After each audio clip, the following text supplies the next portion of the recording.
Hi, I'm Mike Marino, and this is a brand new episode of Live from My Mother's Basement.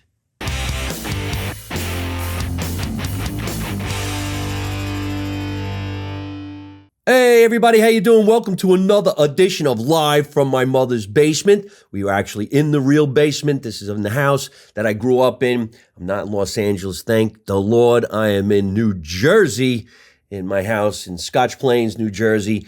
And one of the coolest things about the episode that we're going to put down right now is I have a fellow comedian. That's right, a fellow comedian. I usually like to say entertainer because he's not just a stand-up comic. He's an actor. I don't know if he sings or not, but we're going to find that out. Can he still dance? I really don't know. But we like to say entertainer because it's bigger than just saying a comic or stand-up or comedian.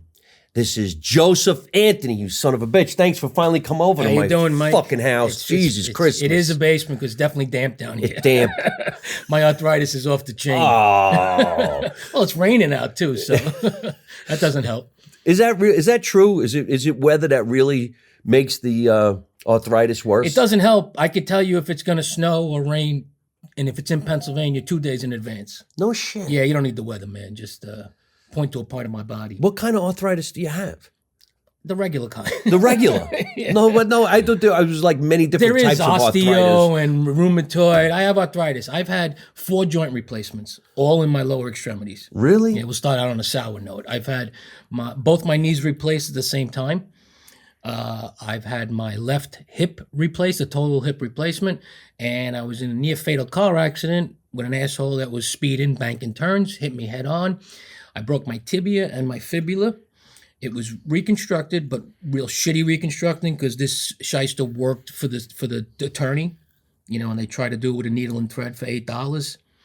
So really? I went back in 9 months later, had it all done over. I've got 5 screws in there, 3 pins and a rod. I've broken my ankle twice, and I've had 2 surgeries, 1 cast. So my ankle, I'm literally uncomfortable sitting here. It's constant. There's nothing I could do for it. And you can't get hands on painkillers anymore. So really? That's that. Why can't you get painkillers? Every doctor's afraid of losing their license. They think everybody that asks for them is a junkie. You could be 85 years old and go, Doc, can I have a painkiller? She's selling drugs or she's doing drugs. It's they were giving it away like Pez at one time, and I was fucking flying on painkillers. I needed it. At the same time, you enjoy the high, And then I scaled back. I'm like, okay, be in control of this. And then they got in trouble. They realized, oh my God, there's an epidemic. People are dying. People are getting hooked. People are turning from painkillers to heroin because it's cheaper. I lost my nephew to that, he OD, but I'm not a part of that culture. I'm a guy that had real issues. And it got to be, even when I had the ankle redone, which was my last big surgery in 2019, this guy gave me like 5 milligrams of Oxy for like 2 weeks. And he gave me like 1 or 2 a day. And I said, well, I'm done. You're going to refill? No. He said, I'm not losing my license over you. That's what he said. That's the kind of heat that was coming down. But did you say to him, listen, I'm not addicted. I'm just in pain. They don't care. They don't care. They're like, take a Tylenol. There was a time when I wasn't on painkillers. I was eating 10 to 12 Advil a day. How about marijuana gummies or THC or whatever that is? Pot's the fun. I know a lot of wake and bake guys, you would know them too. Some guys have, one guy's a comic, one guy dabbles in comedy. You're kidding, the comedian who wakes and bakes? No. Yeah. The good old days. I think they did that long before they were stand-ups. They're blue collar guys. They can't work. See, when I'm high on weed, all bets are off. I gotta do nothing. I gotta laugh. I gotta do nothing. Oh, yeah. I can't go anywhere. I can't perform. I can't leave the house. And I hope I don't have a lot of food in the house because I'm going to eat it all. Yeah. Oh, my God. I once ate 12 ice cream sandwiches in one night. No shit. I went to Pat. Were they little with little squares? Remember the regular little squares? Size. No, they were regular size. Right. I went to Patmark. I was in one of my apartments in Staten Island. And I went to Patmark. And I knew when I was going to get high, I knew I'm going to be hungry. So I'd always buy 2 roast beef sandwiches. That was my go-to. 2 roast beef sandwiches and something sweet. So I bought a whole box, 12 regular size ice cream bars from Patmark. I don't even think Patmark's around anymore. And I put them in the freezer. Patmark, is it Patmark closed? I think so. Well, at least, yeah, pretty much. They were big, but they got killed by Stop and Shops and ShopRite. That's right. Patmark is gone. Or as our parents used to say, Patmark. Yeah, pet mark. Pet mark, no H in there. Pet mark. Pet mark, my mother and father would say. So, long story short, in the morning, the entire box was gone. Yeah. And I sat there and I took an empty box out of. I said, I ate 12 fucking ice cream bars. I was sick for 2 days. Ice cream sandwiches are just the best, man. Especially when they're not completely frozen. They're a little on the mushy I side. like them mushy. Sometimes you ate the crack apart first, then you ate it like a sub sandwich, and maybe I'm the only one that does that. But I want a sandwich, ice cream sandwich right now. Now, see, I have to have it. You're not high, are you? I'm horny for it. No, I'm not. I'm horny for the ice cream sandwich. But It was funny. You said sub, right? And you know you're as Italian as the day is long. Where I come from, when I came to Jersey and I heard sub, I was like, what? Oh, a submarine. Like, what are you talking about? It's a hero. Everybody's got their own thing. We called it heroes. Jersey people call it subs. In Philly, depending on where you are, it goes from sub to grinder. You know, it's funny. Everybody's got, and then there's some other names. Hoagie. The fucking term hoagie, it makes me, it's like saying mozzarella. Hoagie's like saying mozzarella. It's just no difference. You know what? I don't. Prosciutto. Prosciutto melone. You know what's really wild? That they're, whatever the slang is for that type of a thing, I never heard any other slang until I moved out of this area. It was a sub sandwich my entire life. That's Then a you Jersey went thing. south, and then somebody said, you want a hoagie? A hoagie? And the hoagie was sold at a place called the Blimpie Base. You go for hoagies. That was a like the Was it the headquarters it was of like Blimpie? it was like the subway. Blimpie Central. I think that was the subway of the day back then. Really? Yeah, because now you know, you go an independent sub place would be best to go get a sandwich. I wouldn't eat that. Do you eat that shit? When Subway? like 9 people, No. 9 people make your sandwich? No, are you One kidding guy me? does tomatoes, another guy does the lettuce, fuck the outta girl does here. onions. Those people should be slapped. And then when you go into like a Wawa, I don't know who's familiar with a Wawa. They're really prominent down by me. I'm in Monmouth County. They become more prominent as you go further south. They're all over Florida. West into PA. Are they in Florida now Yeah, too? Wow, it's gigantic. They started in PA. They used to be just PA. Then they got into like Central Jersey. They're rare for North Jersey, but as you go further south, yeah. So I could see them being in Florida now, and I would go in there when I first moved here, which is over 20 years ago, and I'd come in there after gigs, 1 o'clock in the morning, and I'd see the worker in front of me. Now I owned 2 delis. I worked in them growing up to survive, and I'd say, let me get in. They'd say, no. What do you mean no? You gotta. I said, what do you like? I don't want to play a video game. Yeah. I don't want to take a tutorial. Yep. I just want a sandwich. You're right there. There's no one in the fucking store. Can't I just tell you what I want?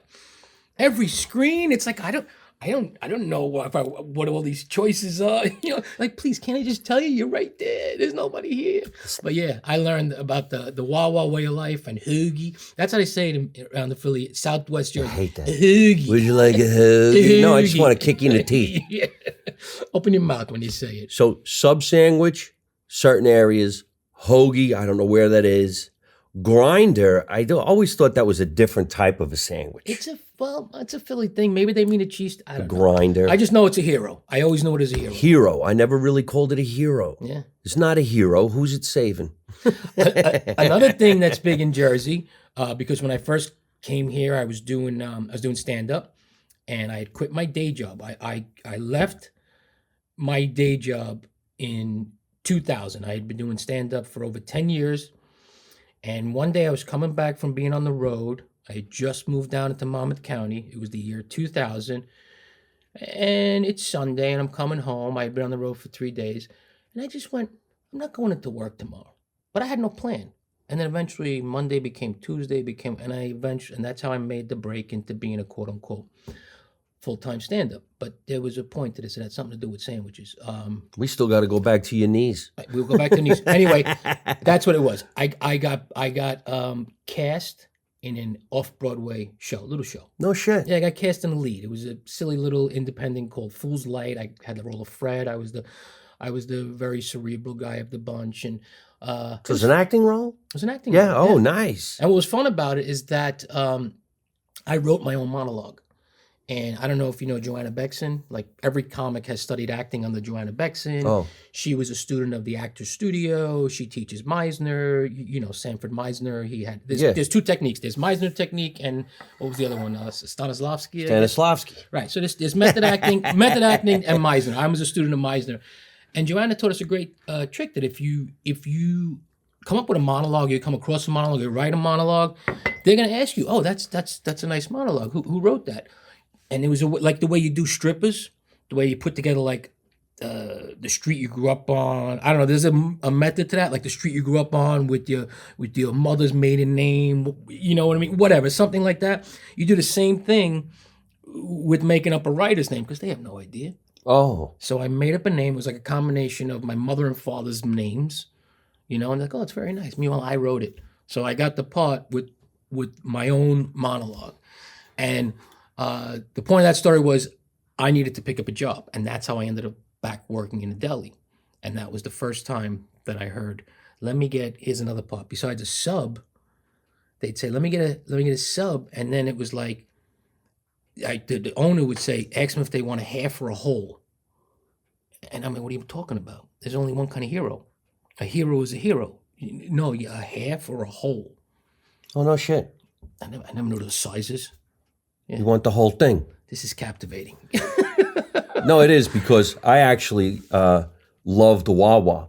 And the only reason why I do is because I travel so much that they seem to be everywhere now and they're gigantic. So while you're filling up your car with gas, you go in and get your sandwich. See? And in a way, it is kind of cool that you don't have to talk to nobody because if you go to certain places, you don't want to talk to them. No, you don't they're going to speak another language. You don't want to see who's making your sandwich. No, you close your eyes. Yeah, you order and walk away. Order and walk away. Boom. Get the receipt. Then they call it 48. Oh, I'm 48. No eye contact. Get the fuck out of here. Yeah. It's my wife, as everybody knows, her name is Lucifer. Is that right? Yeah, Lucifer was born and raised in Brooklyn. And is that for real? Yeah. Oh, I didn't know. Yeah. What's Lucifer short for? Lucy? No, her name is. She's literally the spawn of the devil. It's a statement. I believed him. It's a statement on my horrible marriage. Okay. She's also Satan, Beelzebub, Princess of Darkness. Oh. You know, she has all the titles. Okay. Mainly because she hates me. I got to retaliate. You know, every problem we have is my fault. But she was born and raised in Bensonhurst, which you talk about food. That is like the epitome of some of the best food in Brooklyn in Bensonhurst. Yeah. And, she lived there 35 years or so before we came here. One block, one house. That's how you do it in Brooklyn. And she and even my kids who grew up in Jersey, they love Wawa. And I'm like, you all been converted. Well, yeah, because, it's not even real food. It's a different time of a life. I can only imagine what it would be like growing up in Brooklyn, all those different little towns where you just walked to the deli and you got the greatest sandwich on the planet. Went up on the avenue. On the avenue. Nothing like it. Yeah, we're going on the avenue for what? I want to get a sandwich. Mm-hmm. They probably said sandwich. Where were you born? I'm blowing my nose on camera. Is that That's okay? Right. Oh, hey, you want a tissue? Want a tissue? Want to use the bathroom? We'll go to a commercial break. No, this is fine. It's not really. It's just a little drip. He hasn't seen me in a long time. He's getting. We're actually doing a commercial for Bounty, one of our new sponsors. You can get the printed or unprinted brand. What would you like? The Prince? Yes. Whenever I see just the plain white. My nose runs. Nowadays, you can't have plain white. It's racist. You have to have a print. Put a little color in that paper towel. Hey, come on now. We want all-inclusive paper towel. It's a pronoun. The sub sandwich. So where were you born? I was born in Staten Island. Oh, okay. So you're a Staten Island guy? I guess I bounced between Brooklyn a lot. Like I always say I was born in Staten Island, but I grew up in Brooklyn. So I think I get a pass because my whole family was from a neighborhood today it's called Carroll Gardens. When I was growing up, it was known as Red Hook. But then down by the docks, when that neighborhood got a little shady, they decided to call that neighborhood Red Hook and distinguish us as Carroll Gardens. Today, quote unquote Carroll Gardens, anybody knows real estate, is like untouchable. Oh, really? Yeah, this armpit of an old Italian, it's like the Lower East Side of New York, same kind of neighborhood. It's an old Italian neighborhood, old brownstones, the whole thing. But there was a desire for younger people to be there, and the real estate. Like my grandmother's apartment, we grew up in a brownstone, 4 floors, all family. My grandmother lived in the basement, which is really like 3 steps down. Yeah, in the basement, 3 steps down. That apartment that she had, which was falling apart, but they didn't know. That's what they knew. They didn't think their place. We'd paint it every couple of years. That was good enough. Today, if you look on Zillow, that apartment, which is unrecognizable to me, and I lived there, is over $7,000 a month. Holy shit! Over $7,000 a month for a basement. Too bad they don't own all of that stuff from back in the day. Sold it. My cousin sold it for $1.5 million. Oh, wow! She had the rights to it, but today the whole brownstone's worth over $8 million. Imagine that. Yeah. Why is that? Because it's so close to Manhattan?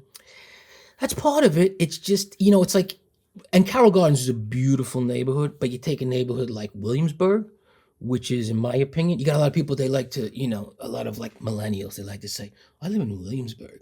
And if you know Williamsburg, you're thinking, that's a shithole. Why are you bragging? They took a neighborhood on a decline and they put a coat of paint on it. That's all they did in Williamsburg. Whereas Carroll Gardens, the money came in the 80s when the yuppies were. Remember the yuppies? The yuppies. They were before the millennials. And the yuppies wanted to live there because they couldn't get in the city. There was a waiting list they worked in the city. They couldn't get in. And yes, it was convenience. So they started filtering money back into the neighborhood. All the old broken down cafes with the card games in the back and the Shylocks and all that stuff, they became fancy restaurants. And now Court Street is beautiful. I wonder would love to live there. Where did the word yuppie come from? I used to consider myself Where does millennial a yuppie. come from? I guess millennial makes sense, but Well, yeah, because they're from the millennium. Right. Yuppie, I don't know. It is a combination of something. It's a hippie. Wait, now it's coming back to me. A yuppie, we should Google it. A yuppie is something like a hippie combined with something else. It's like a young hippie or something like that. Yeah. Yeah. Call in. Let us know what you think. We need a lifeline. Actually, when this is going to be airing, people will ask that question, or we can ask the question and they'll give the answers. Unfortunately, we're not going to know that answer for about a month. If you know the answer to yuppie, you'll get my tissue. It's like Elvis's. We will mail it to you. Elvis's scarf. It's all sweaty and it's got a little wetness on it. So between Staten Island and New York, Brooklyn, when was like your age that you said, okay, I'm going to get into show business, that you did the off-Broadway play? How old were you? Let's backtrack before the off-Broadway play, because when that happened, I had just moved to Jersey, so I must have been 30. Oh, so that wasn't your first thing in the industry? No. I mean, all right, real fast, childhood actor in the sense that I had like when did I find my calling? Corny little story. I played Scrooge in the 5th grade.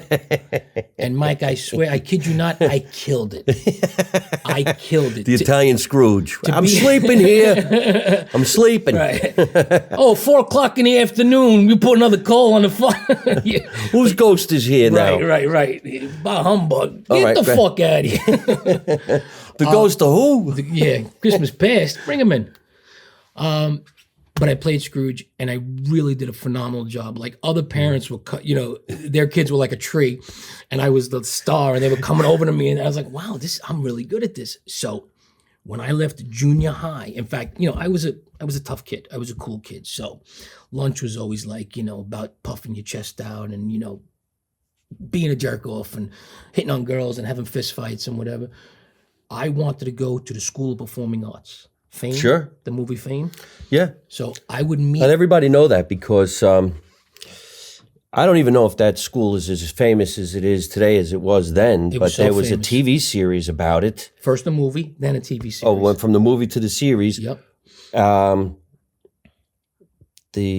What's it called? Fame. No, the school.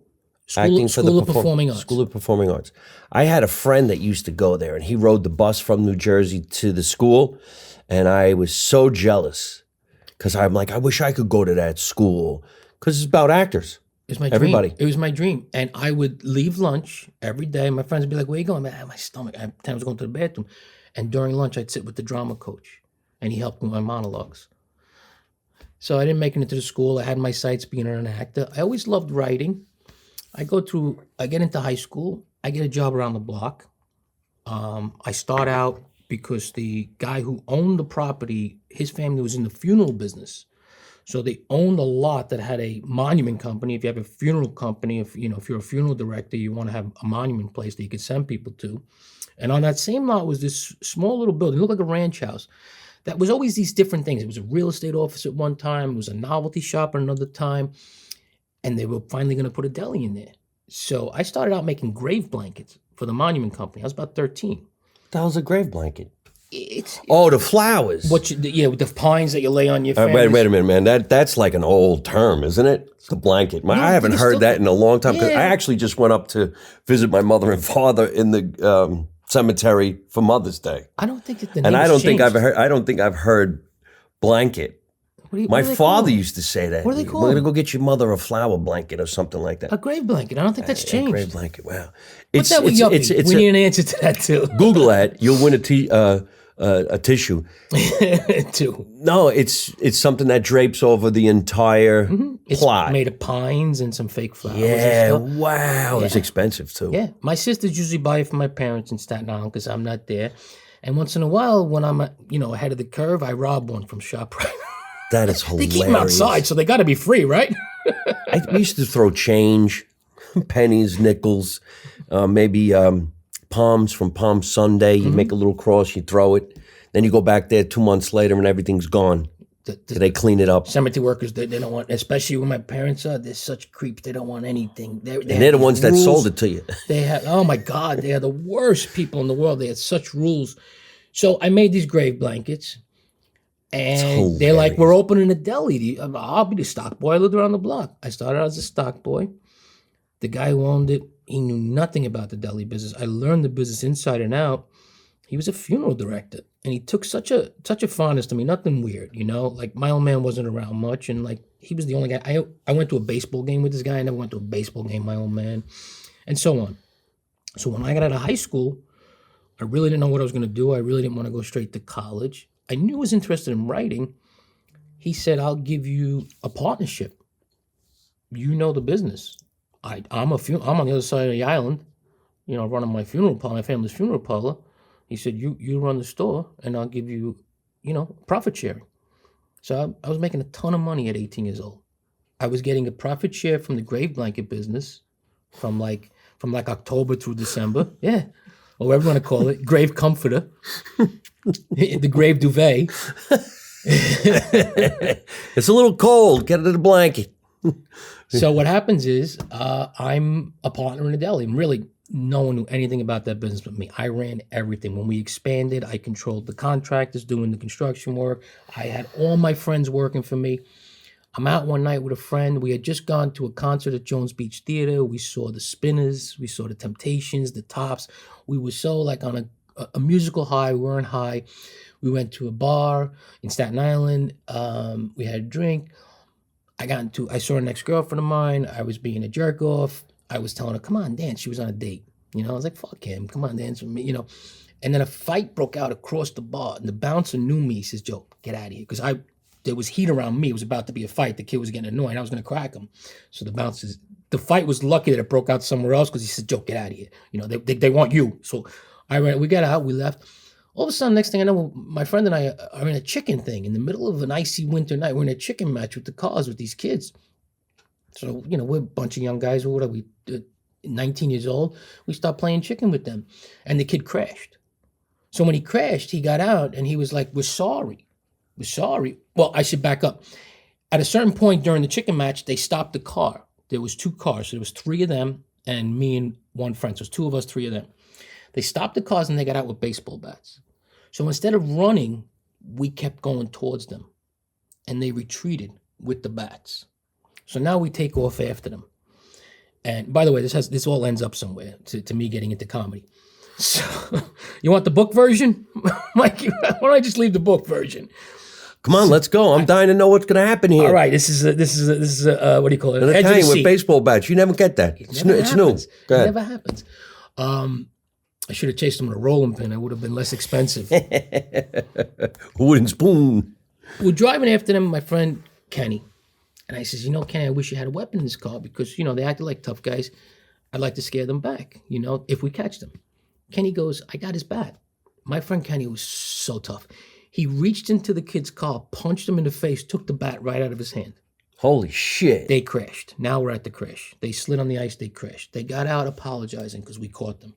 We're sorry. Boom, I broke one guy's arm. The other guy, he got whacked. I broke every window on his truck. And my friend beat up the other kid. So you figure that's that. But of course, they got my friend's plate. Detectives came to his house. You know, they pressed him. They wanted the guy who did the damage with the bat. Ding, ding. That's me. So I had to pay for the truck. The guy the kid's father who owned the truck was a big shot catering hall guy in Staten Island. And I had to pay for the hospital bills and all this stuff. So now like I'm 18, 19 years old, and I'm spending 80 hours a week in the store, and I'm making money, but I'm like, my friend's parents were like, you can't hang out with him anymore, and he was just as crazy as I was. They figured taking him away from me would be the end of the problem. Right. So I'm like, every night, like I'd come home from the store, and I'd just lay on the bed like, I'm not happy. I'm not hanging out with my best friend, you know, and I was like, okay, ding, I'm going to return to my first passion, which was writing. So I started writing. I started freelance writing, and that was like, did that for about a year and a half, maybe a year. And I was like, this is nice. I went to school for it in Manhattan, and I'm like, but it's like, you're waiting to find out if your submission gets looked at. You're waiting to find out if your query letter gets accepted, and blah, blah, blah.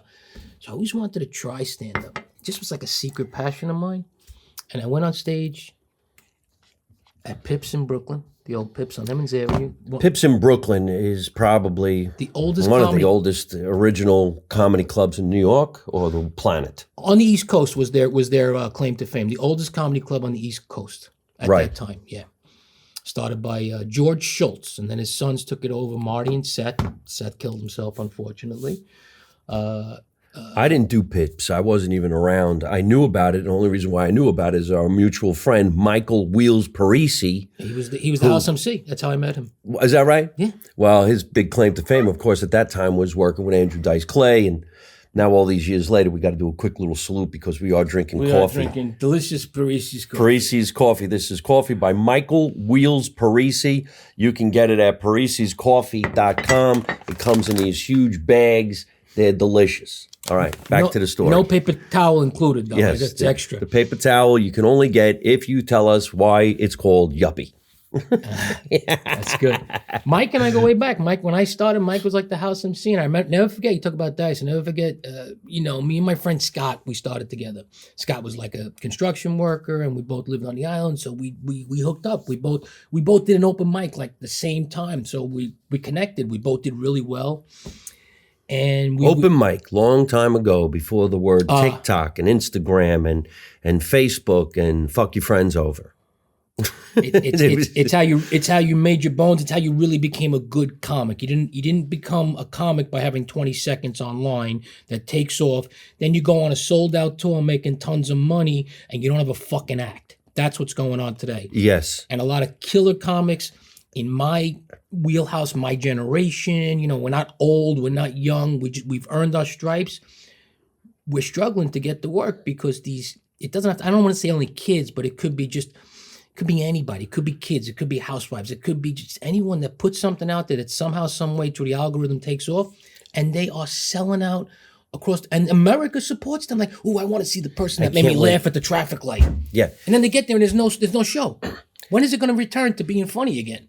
There's somebody on TikTok right now, so damn talented. The song is fantastic. The vocals are phenomenal. Maybe 5,000 views, couple of hundred likes, few comments. Turn the page, there's a guy taking a shit. 6 million views. It's unbelievable. I've tried to ask even my son just put out an EP. He's a singer. He wrote. They're absolutely gorgeous.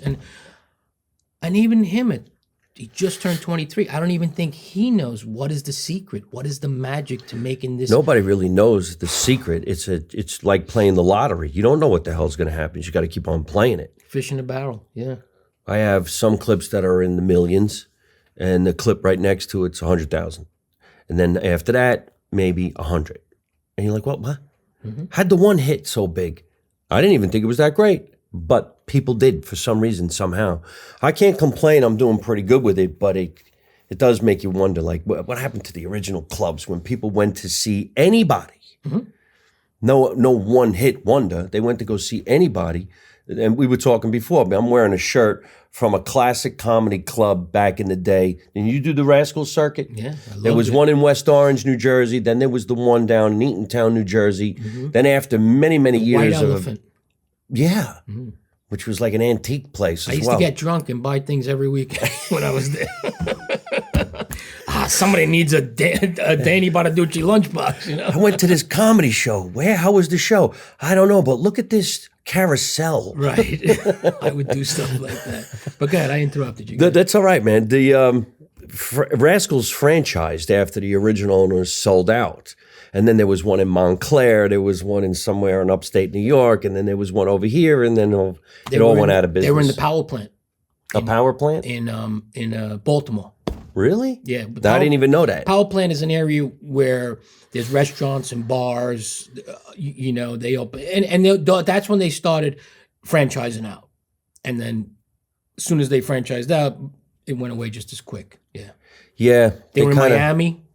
That I didn't even know about. I only knew about the one that was in West Morristown or some shit like that. Yeah, West Orange. Yeah, Montclair. Montclair was good. Montclair was the spinoff from West Orange because West Orange was the first to close. Montclair, that's the one. Montclair, yeah. West Orange sold it to a bank. A bank, yep. Oh, it was the greatest of times. Now, I actually didn't get in there until I was performing in Los Angeles for a while, and Dice took me to West Orange. Man, I had to go all the way to California to play New Jersey.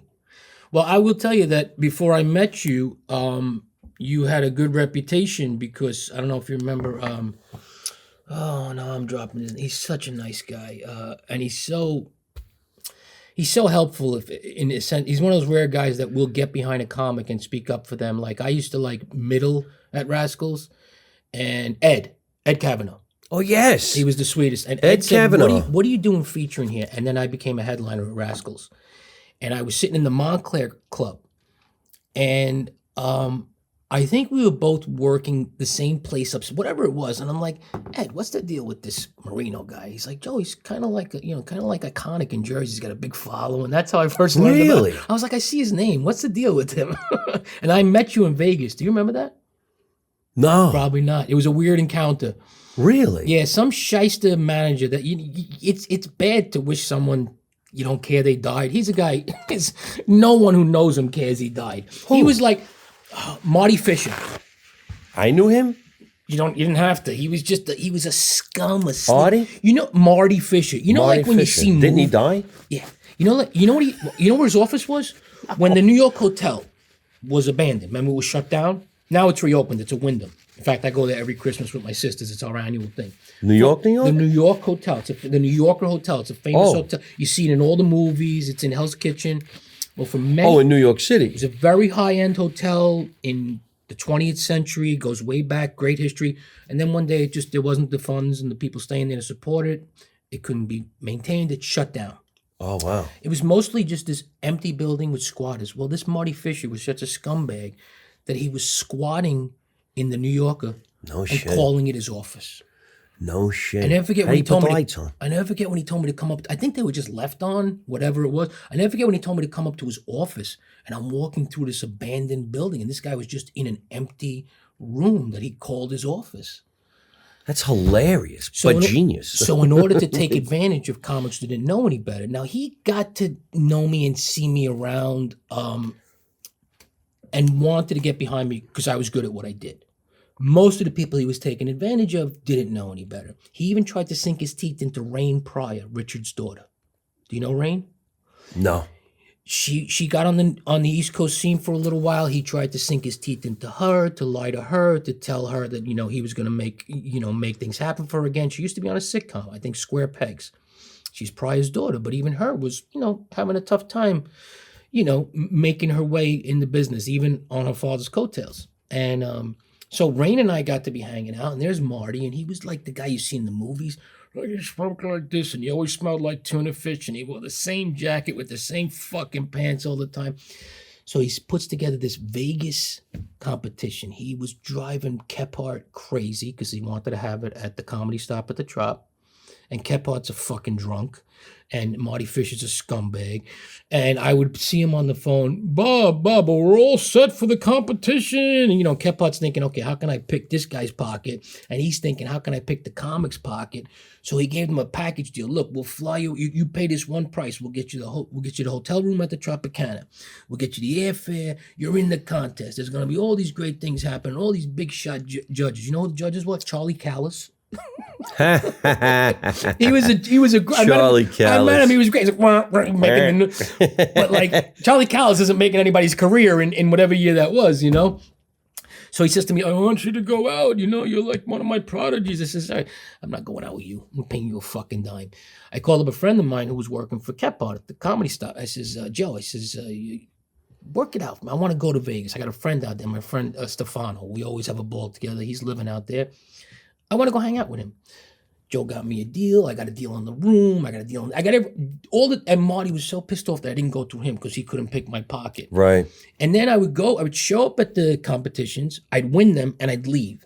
But then he'd have these conferences that he'd want to charge you for to go to. I never showed up. And then he wanted me to sign a release, and I kept tearing him up, and that he could use my image wherever he wanted. I kept tearing him up, throwing him out. That's a tragedy, because if they get it, you're done. He sees me in the hall one day. He goes, why are you not playing along? What do you mean playing along? He says, you haven't been to one conference. I'm not paying you to go to listen to people who aren't in the business anymore. Tell me what to do. And why do you keep tearing up the riders? I said, because you're not going to use my image, period. End of story. I won the competition. And for some way, shape, or form, you were there one day. And I went over and introduced myself to you. No shit. Yeah, it was I was like, hey, Mike, I've heard your name, Joseph. And it was a very brief encounter, but that's where I met you. And then I didn't see you for years. Somehow, some way you were there. Maybe you were working in Vegas. Because of a friend, I drove from Los Angeles to Vegas to audition for Marty Stop Fisher. At the Trop. Oh, okay. So it was the same time. Bob Kephart. Kephart, yeah. And he wasn't there. And he didn't watch my work. They taped me on VHS. They said they were going to give it to him, and I never heard anything. Then I did the same thing in New Jersey. Same guy helped me out. Butch Bradley, comedian. Yeah. So I drove from here to Atlantic City. I put myself up in a room.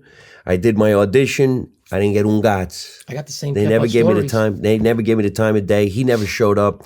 It made me videotape another VHS. Fast forward, I ended up playing the Tropicana because it became Brad Garrett's.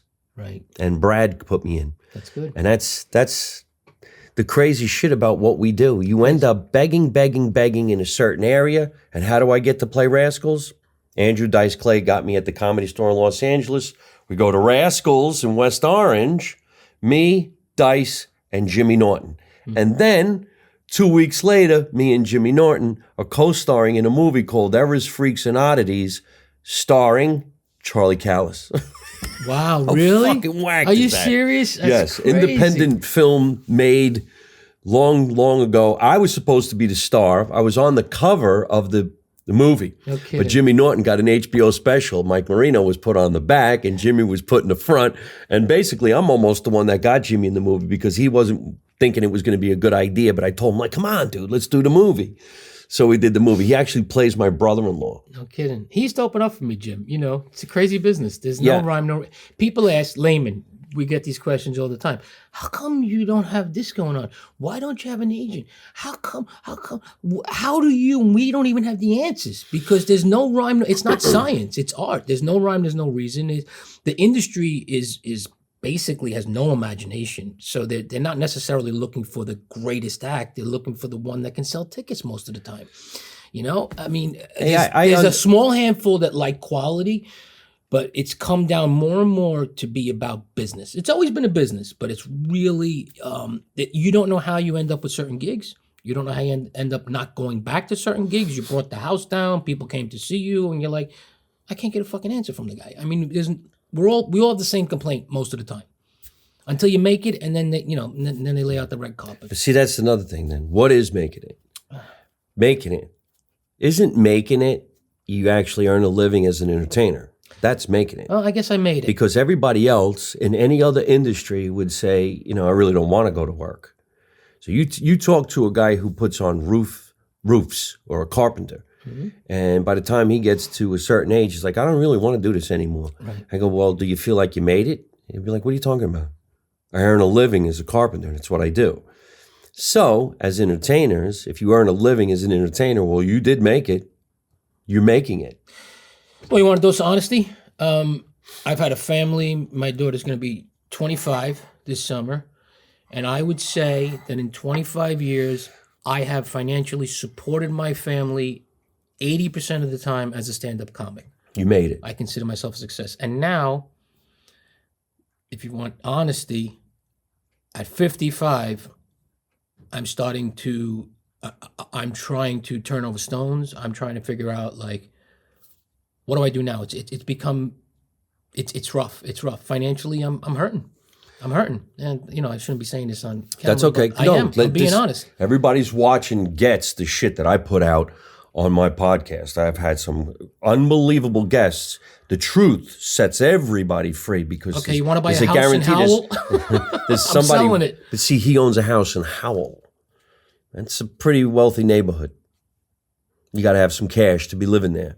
And you're probably going to do really well when you sell the house because a lot of people want to live around that area. It's up to $675. I'll give it to you for $625.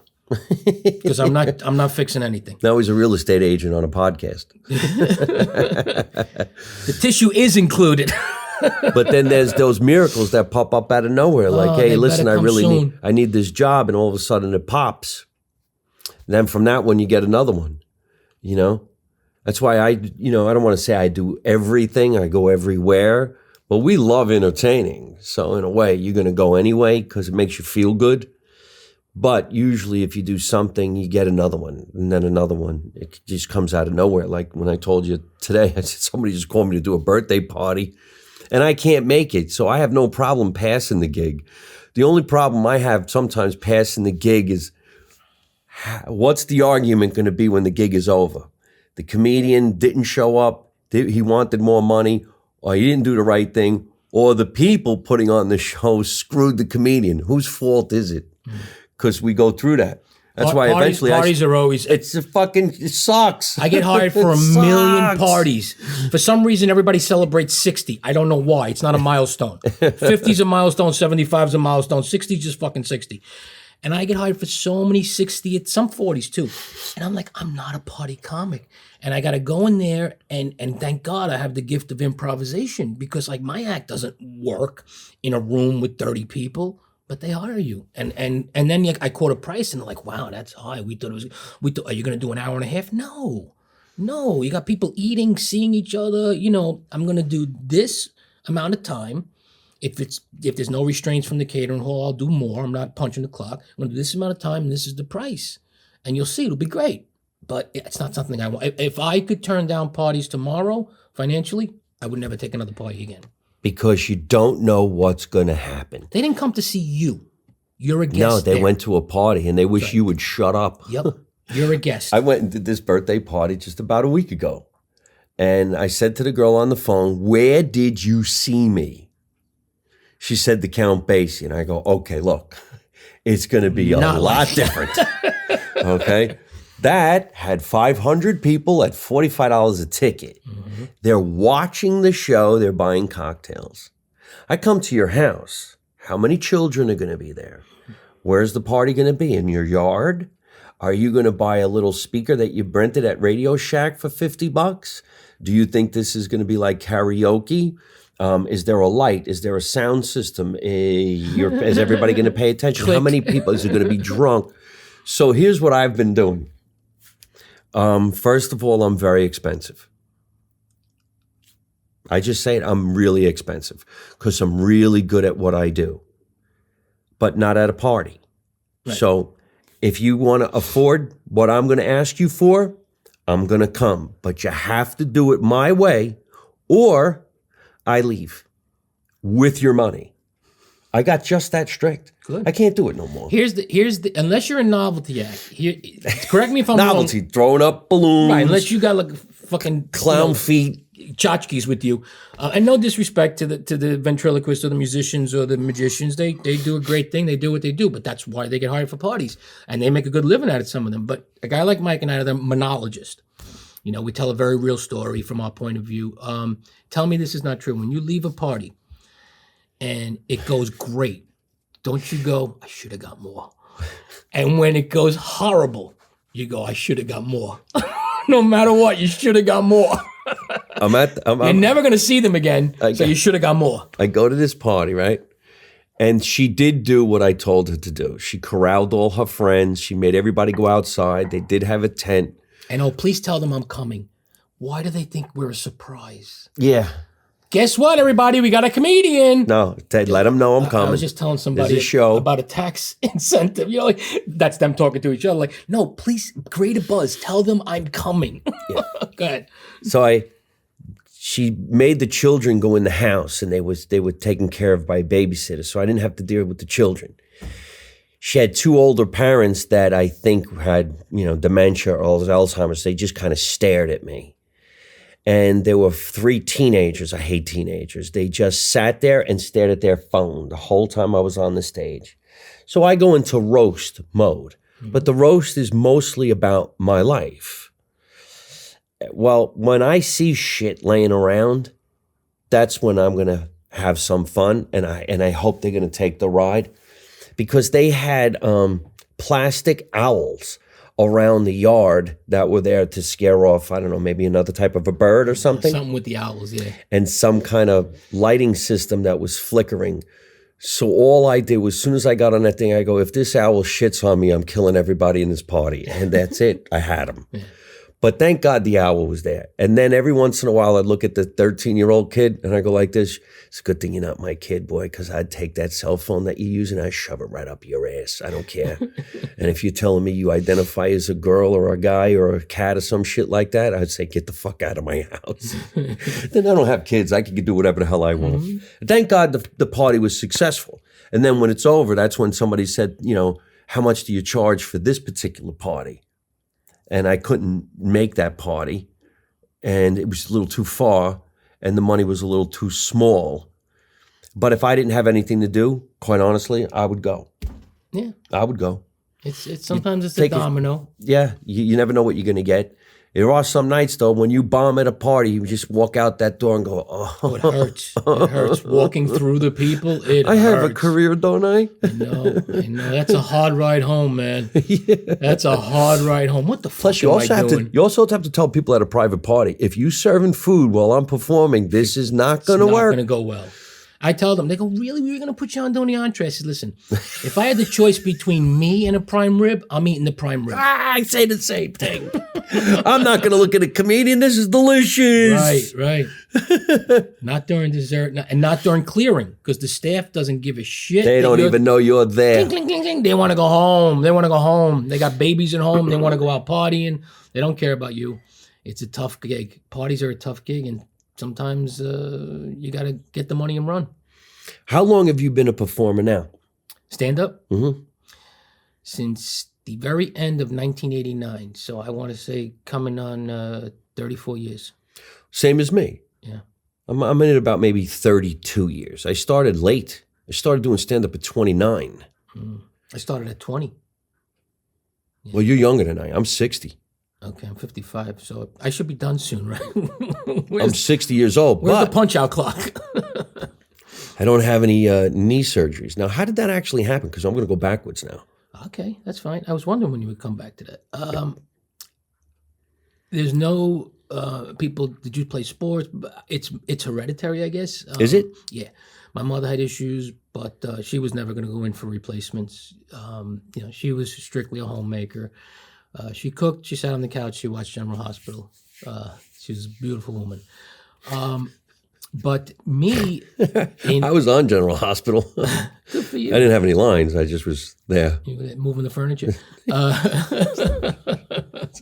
was in the Teamsters Union. Hey, background. It doesn't go there. Mike, you want to be a star or not? Put the lamp where we said. I started having pains pushing up on 40. In my late 30s, started having pains. And, thinking, what is this? So I joined the gym and I'm like, I'm going to make it better.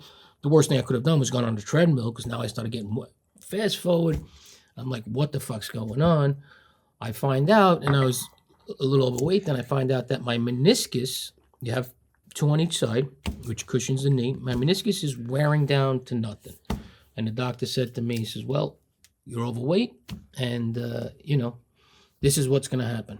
He said, I'll give you some braces in the meantime, but, because we don't have these medical leave and all this shit. You keep going, you keep doing the shows, keep going, keep doing the shows. I lived in braces, these unloader braces, both legs, for about 3 years, until eventually I had no meniscus. I lived bone on bone. I couldn't stand up for more than 20 minutes, So it was, I kept going to the doctor. They tried every shot. Because I was in my 40s. They don't want to do it because they know there's a life expectancy on these parts. I was 46, and they're like, we should replace them. I'm like, I've been telling you. I had both knees replaced the same time. Yeah, it sucked. How's it feel now? It's been 8 years, and they're starting to bother me a little bit. I'm wondering if these parts are wearing out. I know some people who had hip replacements that say it was the best thing they did.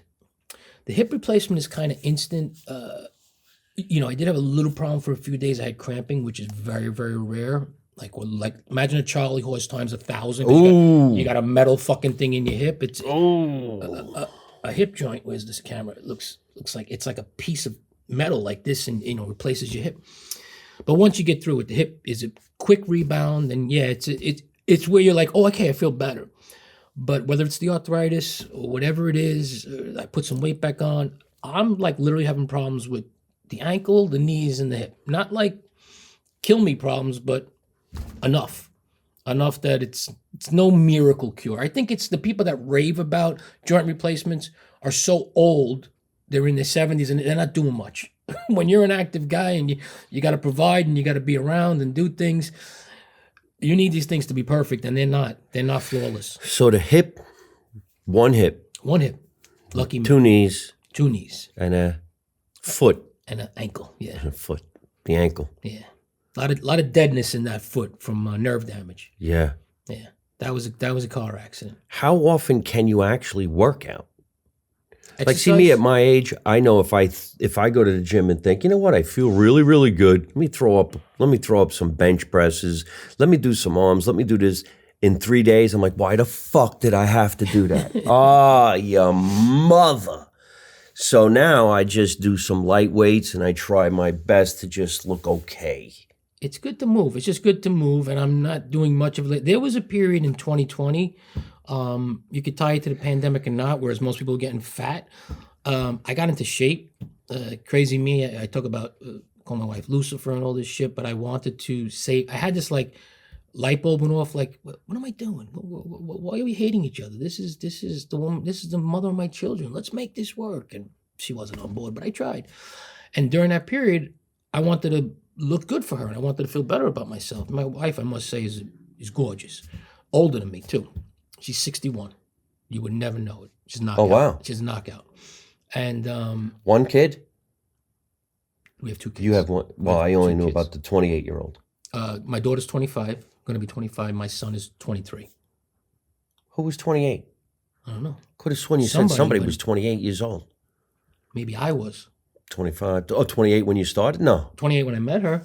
Oh, all right. Well, something like that. 29 to 30 when I moved 28 to Jersey. years married? No. Married 25 years. Same as my daughter's age. Do the math. I don't know anything about 28. I don't know. Could have sworn we said it. Let's rewind the tape. Well, I don't want to be in the 27 club. Let's put it that way. You know about the 27 club? No.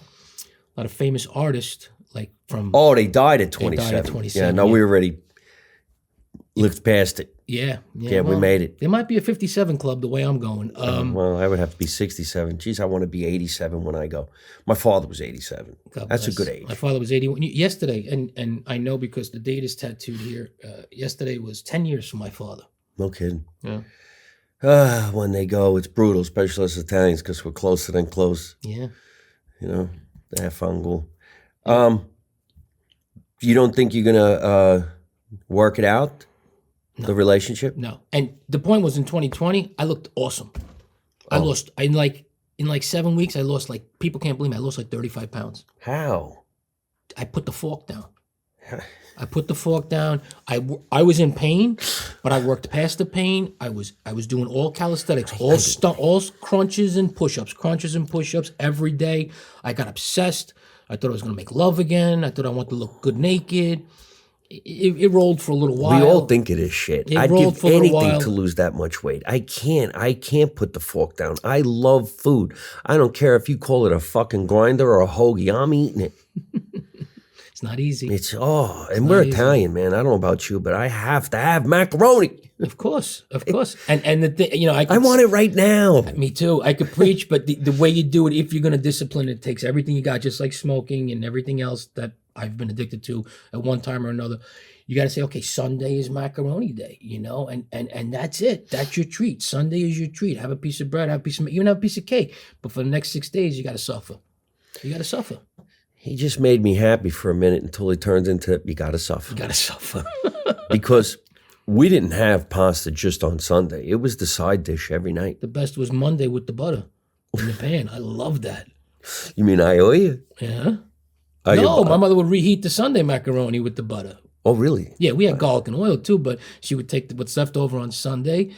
And Monday's lunch for school was always meatball sandwiches. Please tell me you squished it and put it on Wonder Bread. My mother, she had sweaty palms. You used to open the meatball sandwich. It was like a fucking piece of loose leaf. It was like you opened it and everybody in the lunchroom knew you had meatballs. It would smell. It was cold meatballs at lunchtime. Meatballs pressed on Wonder Bread. Yes, on the Wonder Bread. Yeah. And there was something delicious about that. I would love to have it right now. We used to go out on the weekends. It was dry too. You had to have your milk, otherwise you were walking around. Oh yeah. It was like meatball peanut butter. It was really hard to explain if you don't know. And then Sundays we'd wake up, you know, back in the day, going out partying, you know, you're getting up at dinner time, which used to be 2:00 on a Sunday. And before it was sit down, we'd have sauce sandwiches. Did you do that? A what? We used to take sauce. Oh, sauce, yes. And we used to make bread, sauce and bread, sauce sandwiches. That was breakfast. Well, we called it gravy. You know what's funny? And there's a big debate about that, which is stupid because my father was born in Italy, a little town called Mola in southern Italy. My father called it sauce. My mother was born in Brooklyn, called it gravy. So how do you debate? And they never argued. They argued about everything, but never sauce and gravy. I don't know what it is. I think it's a New York, New Jersey thing. Kids like to start a fight about that.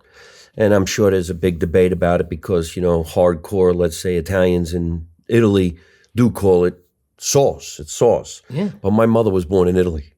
Right. And she calls it gravy. My mother was born, like I said, my mother was born in Brooklyn. She calls it gravy. My father was born in Italy, called it sauce. If my mother's brothers, sisters, aunts, uncles, all of those people came from a little town in Italy called Dronia in Campobasso d'Abruzzese, if they called it gravy, it wasn't a Jersey thing, they're not from here. Right. And my father's parents are from Italy, and they called it gravy too. They're not from here. So who knows? I think it's a bigger deal to the people that don't have rich culture. I don't really care. We don't care. I don't give a fuck what you call it. As long as it. it tastes good, put it in the fucking dish. I say in my act sauce just to keep it generic, but the only reason why my mother never screamed at her kids is because we never came home with that sauce in a jar. Because if we did, I was just gonna say, as long as it don't come out of go a jar like that, you call it whatever you want. What the fuck was that? I used to beg my mother. I must have been about 7 years old. I used to beg her to buy me Chef Boyardee. I knew you were going to say that. She couldn't even open. She wouldn't even look at the can. Or remember, what was the other one? Franco-American. I loved Franco-American spaghetti out of the can. And with the little O's. Please don't eat this. I'll make you macaroni. Please don't eat this. I loved it. SpaghettiOs. Yep, SpaghettiOs, Franco-American, and then the raviolis, the Chef Boyardee raviolis. I loved all that stinky shit. And she would beg me, please don't eat this. Remember that? I remember all the so-called Midigan kids would pop that little thing. Yeah. Mom, they got raviolis in a can. I'll kill you. Right. I'll kill you. What do you want to do? Put your mother in an early grave? So true. You know, speaking about like history and the way things used to be, I have a T-shirt, another T-shirt here that I'm going to spring on you, and I want to see your reaction. Okay? So I'm going to pick up the T-shirt, I'm going to show it in the camera, and I want to see how you respond. So we got Rascals. We both got these shirts from a fellow comedian who gave me one from Pips. It's upstairs. He gave me this one from Rascals. His name's escaping me again. Sweetheart of a guy, Max Dolcelli. Max Dolcelli, who I think was born in Italy. He He's speaks an Italian. fluent Italian. Yeah, he's a great comedian. He's a great guy. Where he gets these T-shirts, I have no idea. It's true. The shirt I have in my hand, I got myself because I used to sell them after the show because you had to. If you played this Well, I still have to. I have a tee that I sell. It does great. Well, we had to sell the T-shirts because if you sold CDs or DVDs at the time, he made you charge an extra $5 and say, we're going to give the T-shirt away for free. So anybody who buys a DVD from Mike gets a free T-shirt. Sounds All like right, a you ready? shakedown to me. And of course it's a shakedown. Now, what am I looking at here? Casbah. Oh, no, don't tell me you never played there. Everybody and their mother's trying to get me in there. This is in Myrtle Beach, right? No, it doesn't exist anymore.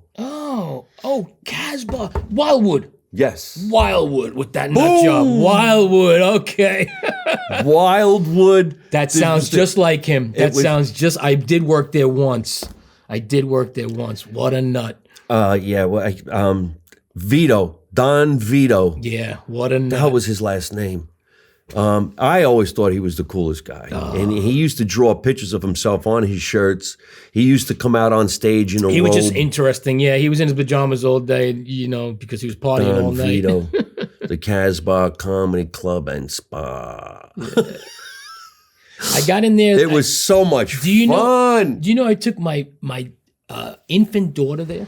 Smells like mothballs. Really? Yeah, because, I used to take the baby on the road. You know any better. My wife and I used to get along. We were a young couple. So I get the booking at the Casbah. And if anybody would have known I was taking her, they would have said, don't bring the baby. The room we were in, you go up the steps in the back, all crooked. You think, are these going to break, right? We're on the second floor. And I would keep the baby in the bassinet right in the middle of the bed because the room was so crooked that when you went to the bathroom, you started running. And not on purpose. It would make you run. It was so crooked. It was a very old building. And you stayed in the bungalows in the back that were never remodeled for 100 years. Yeah, bungalows is an overstatement. Yeah, you slept in a room that had an air conditioner that went like this.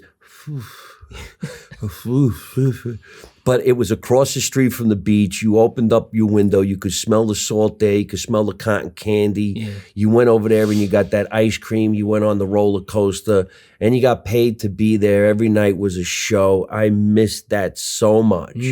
When I think about how different of a comedian I am compared to then. His name is Mark Vito. Mark Vito. That's it. Mark the Don Vito. Right.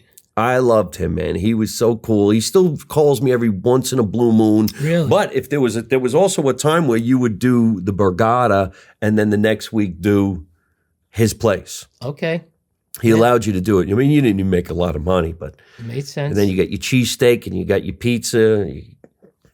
You know what he told me when I first met him and he booked me? He told me supposedly that he said he taught Vinny Brand the comedy club business. Vinny owns the Stress Factory. Oh, really? That's what Mark said. He might have. He was like, "Do you know Vinny?" I says, "Yeah." He says, "I taught him everything he knows." Well, the Casbah Comedy Club had been there a really, really long time. His mother originally owned it, I believe. It's kind of like And his father. Yeah. And it used to be open for about 6 months. When he took it over, it was only open for the 3 months, Memorial Day to Labor Day, or maybe a weekend before and a weekend after. And he always closed every year with Dom Irrera. I love Dom. Yeah. The original Italian comedian from way back in the day, long before the word TikTok. Tell everybody where they can find you on the internet and what your website is and how they can find you and what you got going on today before we say goodnight. Okay, I have the world's worst plugs. My website is being reconstructed. It is josephanthonycomedian.com, but you're going to find nothing but a blank page there now. On Facebook, which is what I'm utilizing these days to post dates, it's Joseph Anthony, but you have to remember this mug because there's a million Joseph Anthonys. It used to be It's Joseph Anthony, which was great, but I got hacked. I know this is really confusing, but if you look up Joseph Anthony, remember this face, you look for a guy that's very sad in his marriage, you'll find me. So, What is your real last name? Grisanzio. See how I knew there was something else there. Grisanzio. That's Italian. My son has a clear. Can I plug my son's EP? Sure. Because this is a lot clearer because it's on Spotify, it's on Apple, it's on Good. YouTube. He's on all the streaming music channels. He's got an EP out, 4 tracks, absolutely beautiful. And it's called Beach Boy. Singular, not Beach Boys, Beach Boy. But because it's new, you may have to put in his name, which is Joe Grisanzio. Hard name. Grisanzio.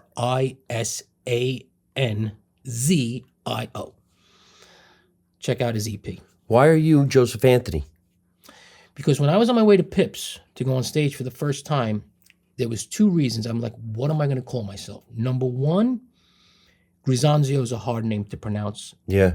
Everybody butchers it. Teachers, they're going to butcher it. Number 2, I'm going to be famous someday. And my father owed out a lot of money. And I didn't want to appear on a Tonight Show and then suddenly there was a knock on my door the next day say, we're here to collect for your father. That's a true story. Why? And I'm like playing with on the way to Brooklyn to Pips, playing with different ways in my head. And I was like, Joseph Anthony. That's Joseph my Anthony. legal name. It's a great name. Is that your middle name? It's my middle name. I mean, Joseph Anthony. Everybody thinks I'm a hairdresser, but whatever. I'm going to Joseph Anthony's. It's in Brooklyn. He does the best. All right. Well, listen, we got to get going. Thank you so much, Joseph Anthony Grisanzio, Thank you for the therapy for session. coming down here to the basement. We had a lot of fun. Big shout out to my producer, Tatiana Blue Shell, for always making sure we have great guests on the show and we put on a great show. You can watch this show every Tuesday night at 8 o'clock Jersey time right on my YouTube channel, which is Mike Marino Live on YouTube. You could also listen and watch us on Spotify at Mike Marino Live Spotify. You can find us on your favorite podcast app. You could also listen to this show on Italian American radio in New York City. Remember, ladies and gentlemen, let's make America Italian again. You know my motto. You don't know nothing, you don't see nothing, you don't say nothing. And how do I end every single one of my podcasts? By saying the same thing alongside and with my guest. It's don't take no shit from nobody. Okay. You ready? Ready. Don't take no shit from nobody. Hey folks, thanks for watching Live from My Mother's Basement. I hope you enjoyed the show. And if you did, hit the word like and leave me a really cool comment. You can also subscribe to my YouTube channel so you don't miss any of the future episodes and you can watch some of the funniest videos on the internet. You can also listen to the show on Spotify or your favorite podcast app.